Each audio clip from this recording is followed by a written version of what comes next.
Don't want to get banned. Welcome to lovely Barnsley. Again, I'm sat here in my car waiting for our Sonny to come back from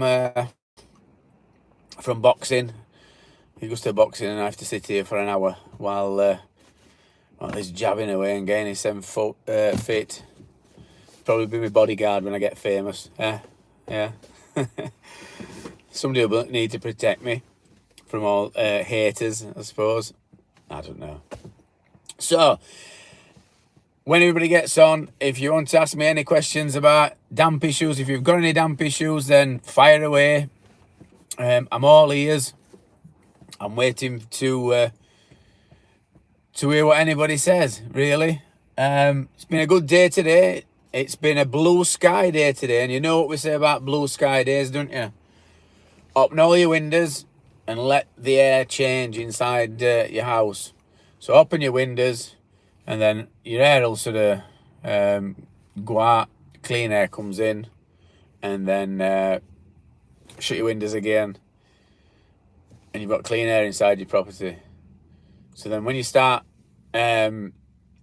washing, cleaning, all that water vapour can go into cleaner air molecules that's not got moisture already in them, and it'll keep your house drier, a drier environment. So any days that's like this, when it sets off on a morning, sun's out, shining, but it's really, really cold, that means that the air outside is clean air. So you want to get that inside your house. Open all your windows for 10 minutes. Only takes 10 minutes. Let that air blow through, then just shut them all. And you'll have changed air. And that's better than any fans. Better than any fans that you have in your bathroom. Any fans that you have in your kitchen. PIV units, better than them all. So that's just one tip that you've got. I'm just trying to think what I can tell you about today. So today's job, which I'll be posting at some time, probably end of week, is a damp proof, but we've sort of ripped out some timbers as well. The timbers had got wet rot. There weren't enough ventilation in the cellar of this property. They'd got one vent at front, and then in coal place they'd got like it's an old cast iron coal cover, and it had got some holes in it, so they've got a bit of ventilation in there, but not enough. So we've gone in, we've ripped all decaying timbers out, renewed them, isolated them, because timbers that were in were touching damp walls, and timber's hygroscopic, so they'll just absorb moisture and it just gets drawn up. And when they get wet, they're susceptible to insects and wood boring creatures, and they just decay your timber. So be aware of that. Fungal, I'm going to say infections then. Fungal decay, not fungal infections. You don't want any of them growing on your feet or whatever, or wherever you get fungal infections inside your thighs, tops of your legs, and in your cracks and crevices. Yeah. So you have to excuse me because I'm coughing a lot, because I must have picked something up. I'm allergic to cats. I've got a cat there. I ain't picked up a out-of-foot cat, but I think it's cat hairs. They're really fine, and when there's heat inside property, they kind of float up in air and get on back of your throat. So so just excuse me. So I've been in that environment all day, so it's a bit a bit like that. So yeah. So this property that we've been doing, took all timbers out, renewed everything, isolated them, put a new floor in, hacked off all plaster that were affected, which were low level damp and some rising damp in kitchen, bit of penetrating damp as well. And tomorrow, we plastered it today. So I went to, I drilled it. It got drilled and injected yesterday. Salt neutralised Monday. And then today we've gone, stuck boards on.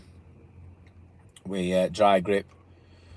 And then skimmed them. Skimmed them and blended them into existing. And tomorrow, we point it holes up, putting skirting on, and fingers crossed the electrician's coming tomorrow. If not, it'll have to be Friday when he comes. He was going to come on, what day were it? Tuesday. But Joyner were coming, so we didn't want them clashing. So he says, I'll come to end at week anyway. So this job will be done this week. And it's quite a lucrative one for us, because the guy that's having work done wanted everything done that we recommended in report. So we did a damp and timber report first, because he were remortgaging 2 properties. We've got one this week, one next week, and he's asked for everything done, and he wants it all done right, so he can get his certificate and for his remortgage. So because we're in PCA and we did report, then the mortgage company want a PCA contractor, which is us. I mean, it could have gone somewhere else, but I think there's only one in Barnsley. That's it's Ash and Steph, who cure damp proofing.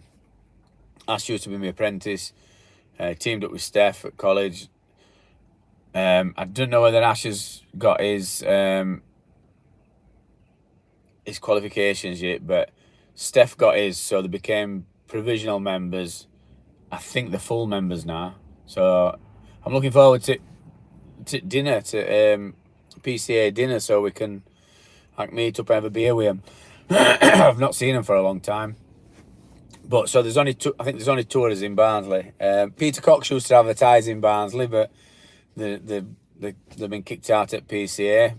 Bad selling practices and things like that, and things that I won't do.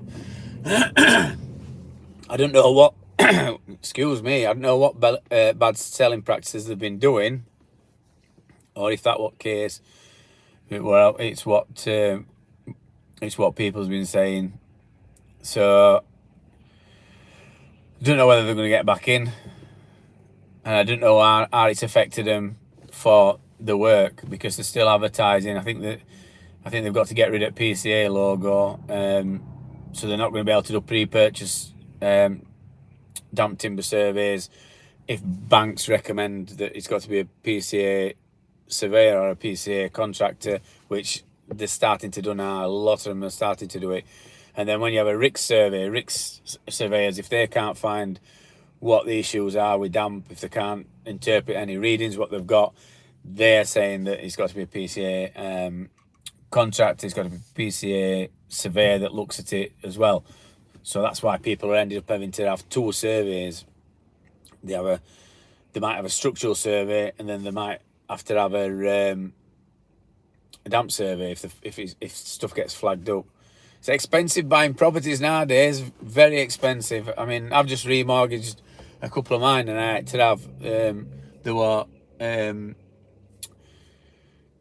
commercial properties, so I had to have asbestos surveys. Luckily, I'd already had one done when I bought one, but I had to have other one done, and it would have been 500, but I got it done for 250.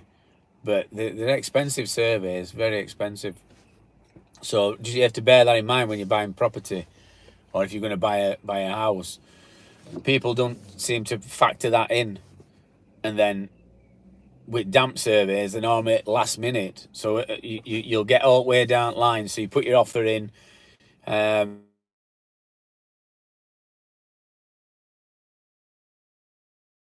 can't believe that.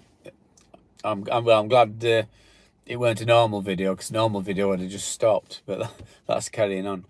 So and I don't answer my phone. So anybody tries to ring me, just bear in mind I'd never answer my phone ever. It's I'm always too busy. I'm either doing lives or videos or something like that.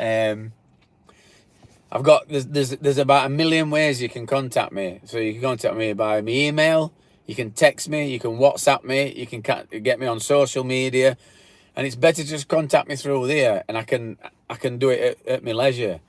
When I get a spare few minutes, because at minute I'm either on site, in meetings, or driving. So that's your three: on site, in meetings, or driving. So I can't answer my phone, and I'm not wearing them like what taxi drivers have with Bluetooth things in. Look like they're like deaf, but so what we're on? Yeah. So buying houses expensive habit. Let me just put a light on. Is that better? Oh, you look like devil, don't I? It's only on like 2 horns now. That better? Back there. Yeah. Anyway, so buying property, you've got all these other factors to think about, and if you've got land, if you sort of, well, what thing I had to do? Yeah, if you're trying to get planning permission on land, that's worse for surveys. Plot of land that I've got outside of mine, I had to. I'm just looking up there because it looks like there's a gym in top of building.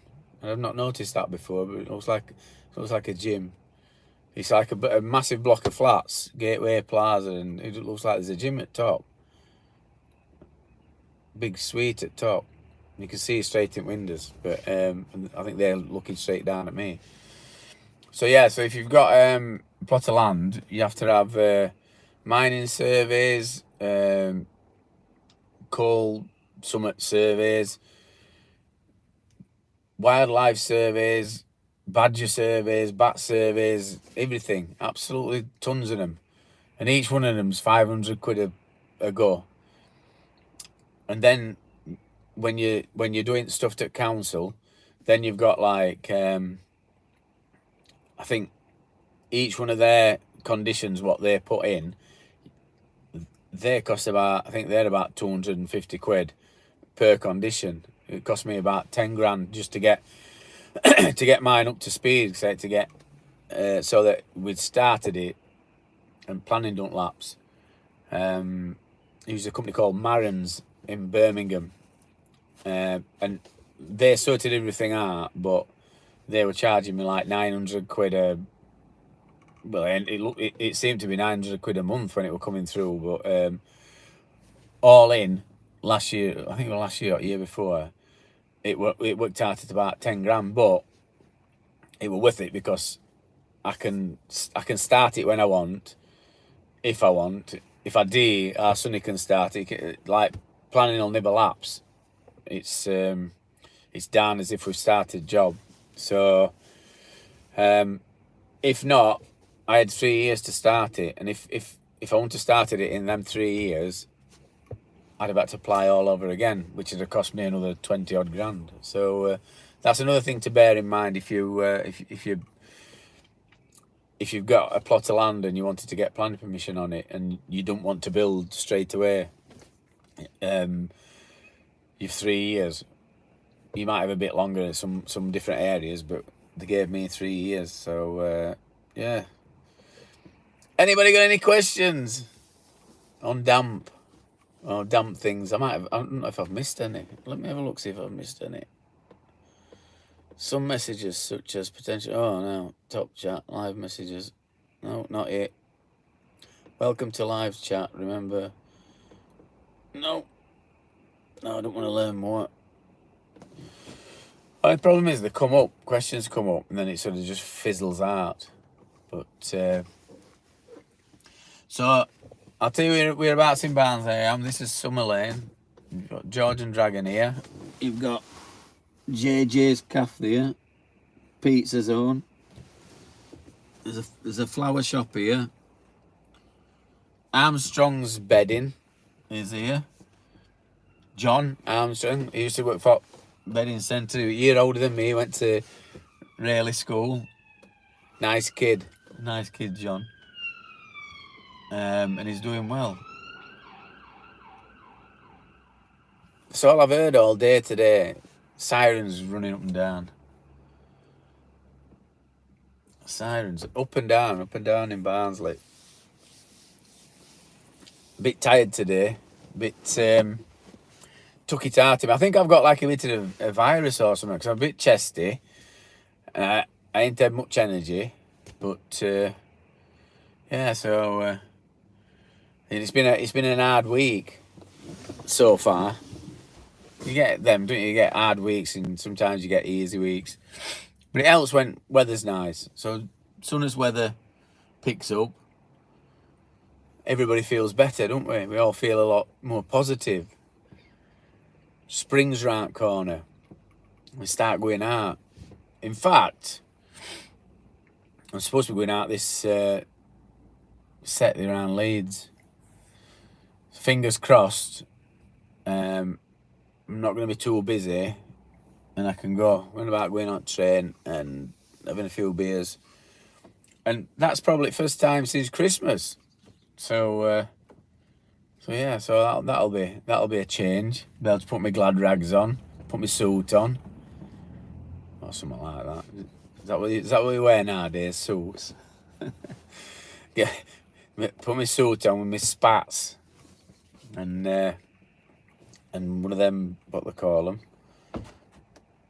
I'm gonna say a fez. Fez is them red uns, isn't it?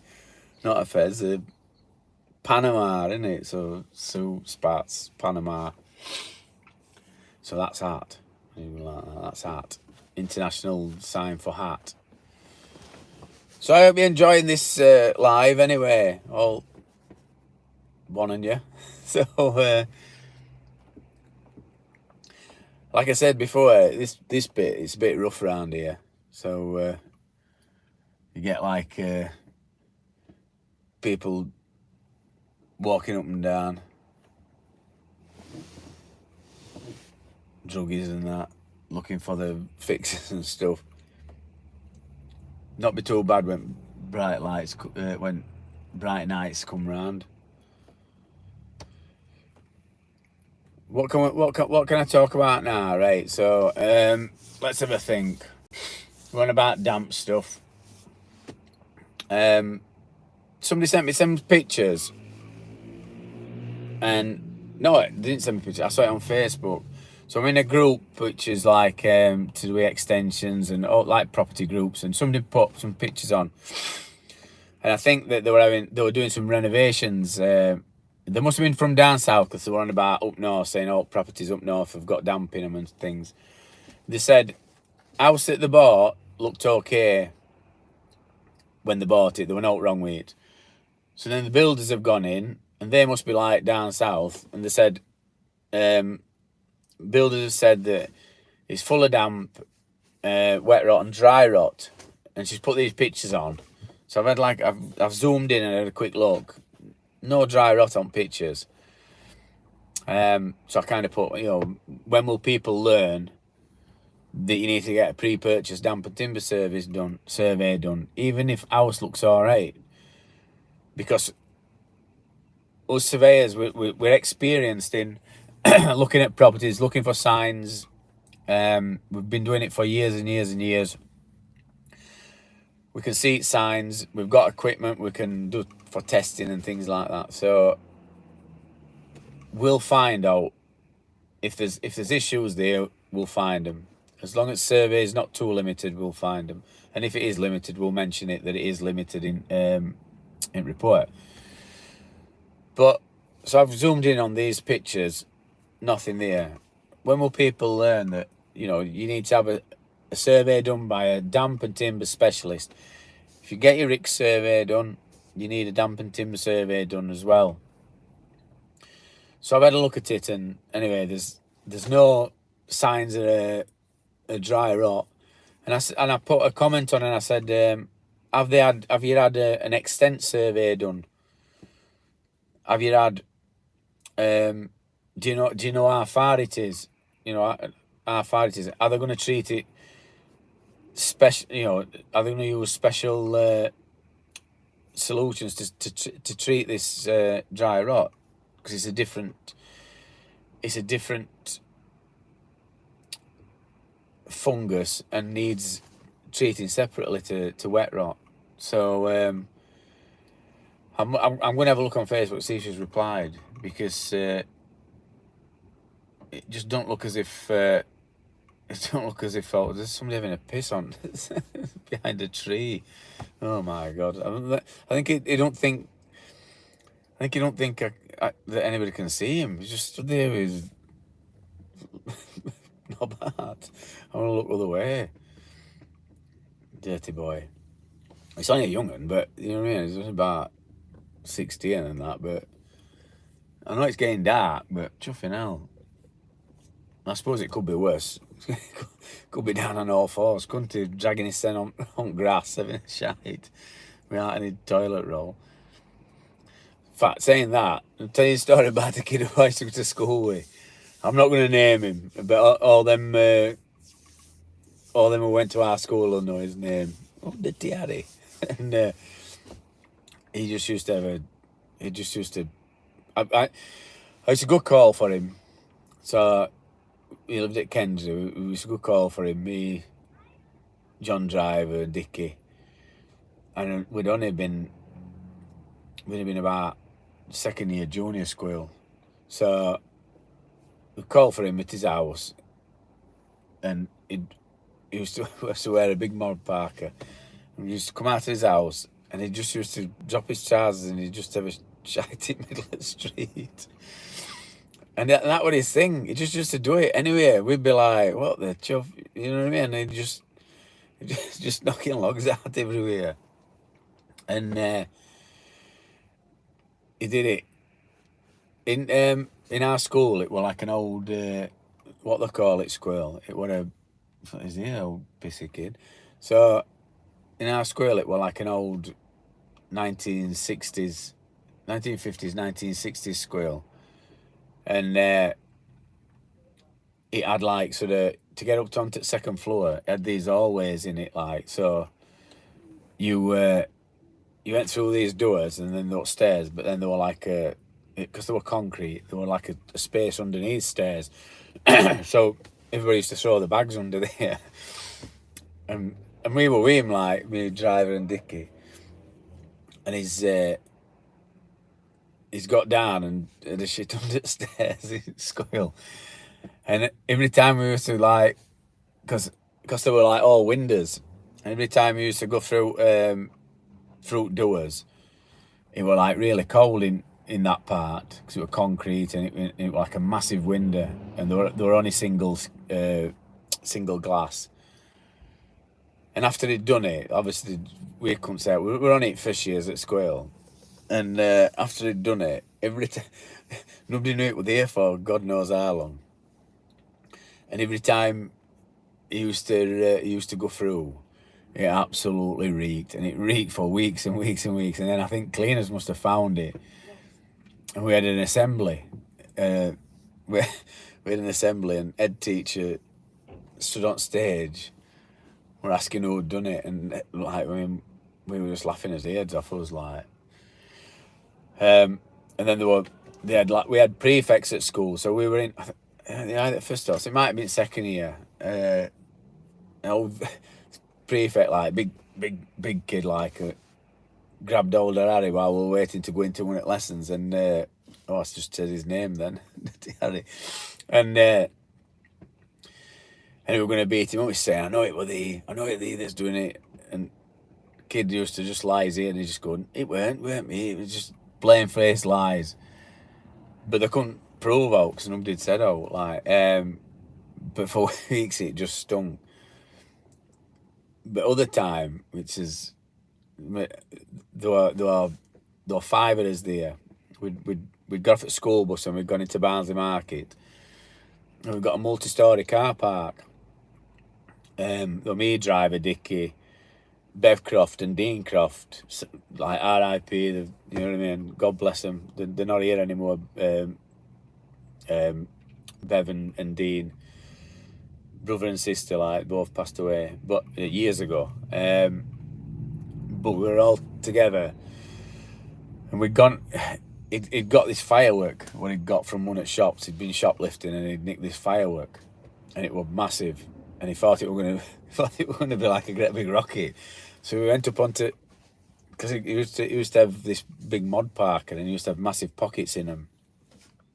So we've gone up onto multi-storey car park through Market up onto the top floor, which is all open. So he's got this this big rocket, and he's lit it, and we've all like run back, and it's gone off, but it was just like confetti what were in it. I think it was what they used to be able to have in an house, and it just confetti just puffed up in air.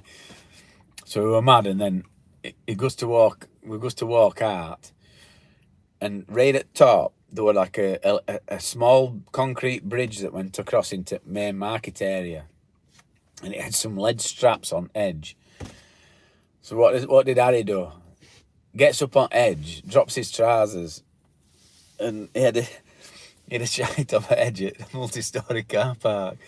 And we were all looking over at top, and he's dropped all the way down to the bottom and hit this bloke on the head. I know, it just sounds funny to me. It was funny. So we set off running, and blokes chasing us like all market, trying to catch us like that.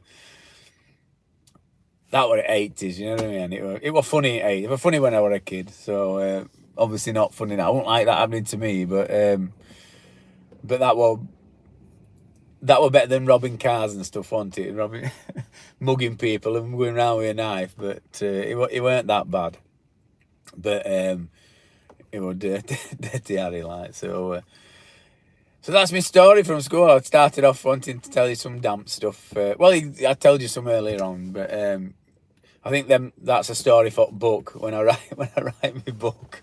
I've got quite a few of them actually. They'll be on podcasts. So I'm starting a podcast, and I think it'll probably be out in March, all professionally done and that. So watch out for episodes. There's going to be. I think we're gonna knock a few out to start with. Starting recording it next few weeks. All to do with Damp, me, Damp Sam, Dry Gav, and there are gonna be a few interviews as well with different people, but predominantly first 10 episodes is going to be one on each type of damp. So you're gonna have rising damp, condensation, lateral damp, damp from leaks and pipes, bridging issues, penetrating damp.